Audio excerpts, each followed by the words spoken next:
In African culture, proverbs are more than just words. They are vessels of wisdom passed down through generations. The proverb, "He who fears the sun will not become chief," speaks to the qualities required of a true leader: courage, resilience, and the willingness to endure challenges. Long ago, in the village of Olumoro, the chieftaincy was not inherited but earned. Each chief was chosen through trials that tested courage, wisdom, endurance, and humility. These trials were designed to prove who among the villagers possessed the spirit of leadership. Olumoro lay in the heart of the savannah, where the sun shone fiercely, and the land often seemed to burn under its glare. Life in the village was deeply tied to the rhythms of the sun. Farmers rose with its first light. Children played under its mid-morning rays, and elders shared wisdom as it set. To the people of Olumoro, the sun symbolized both a blessing and a challenge, for it was both the giver of life and the harsh force that tested their resilience. As the years went by, the time came for a new chief to be chosen. The announcement was met with excitement, for it was said that the trials would be the most grueling yet. Among those vying for the position were Oba, a wealthy merchant known for his cunning; Adeke, a respected hunter admired for his bravery; and Taye, a young farmer whose quiet demeanor often went unnoticed. The elders of Olumoro gathered under the great baobab tree to outline the trials. The first test was a journey across the plains under the blazing midday sun to fetch water from the distant river Omola. The task required not only endurance, but also the ability to navigate the harsh terrain without succumbing to the sun's relentless heat. Oba, confident in his wealth, hired servants to carry umbrellas and provide shade for his journey. Adeke, relying on his hunter's instincts, carried only a bottle of water and a spear, certain his physical strength would see him through. Taye, however, prepared differently. He spent days observing how the farmers worked under the sun, learning how to pace himself and conserve energy. When the trial began, the three contestants set off together, but their strategies soon revealed their strengths and weaknesses. Oba's entourage slowed him down.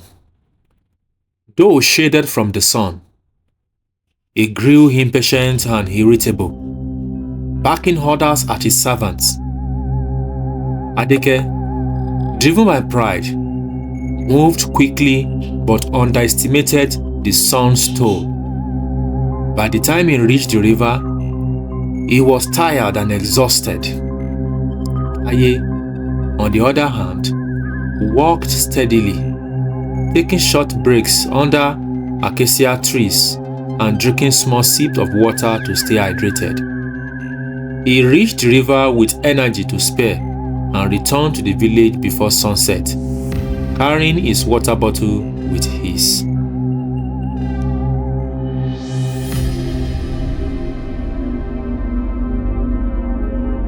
The next trial tested wisdom.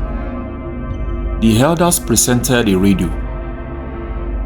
What feeds the village, yet devours it, gives life, yet takes it away? The contestants were given the night to ponder the answer. Oba, believing he could outwit the elders, spent the evening boasting about his intelligence, but failed to think deeply about the riddle. Adeke assumed the answer lay in his hunting expertise and focused on the dangers of wild animals.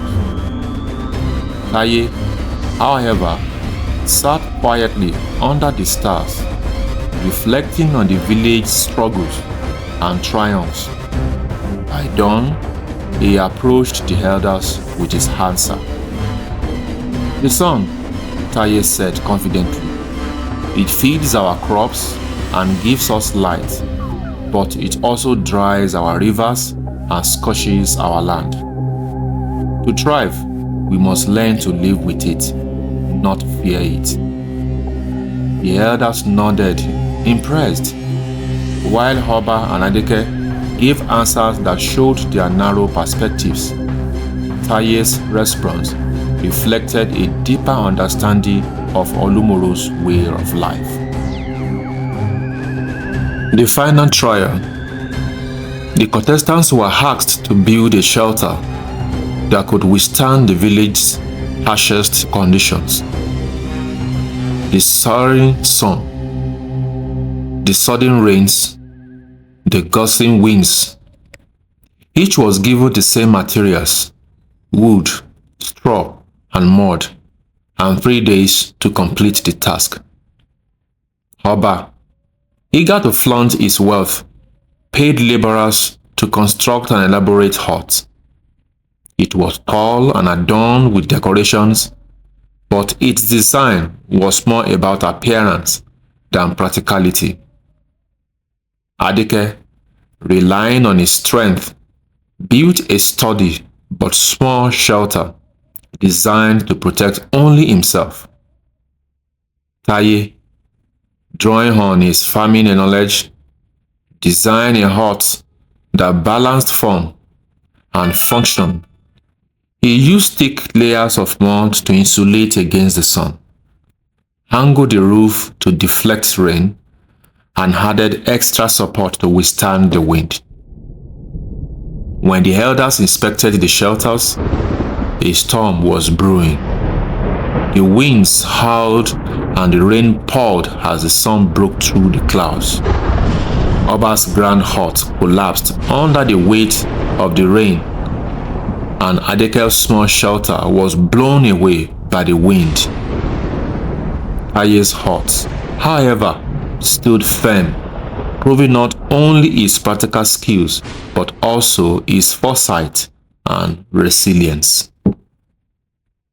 With the trials complete, the elders gathered the villagers to announce the new chief. "He who fears the sun will not become chief," the head elder declared. "For a leader must face challenges with courage and adaptability, not seek to escape them." The villagers shared as Taye was crowned.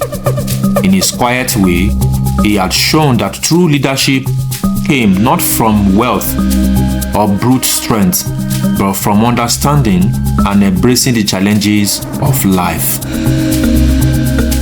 The proverb, "He who fears the sun will not become chief," speaks to the qualities required of a true leader: courage, resilience, and willingness to endure challenges. In many traditional societies, leadership is not just about authority, but about embodying the strength and perseverance to guide a community through trials and triumphs alike. This proverb reminds us that shying away from life's difficulties disqualifies one from the mantle of leadership, for it is in the heat of adversity that true leaders are forged.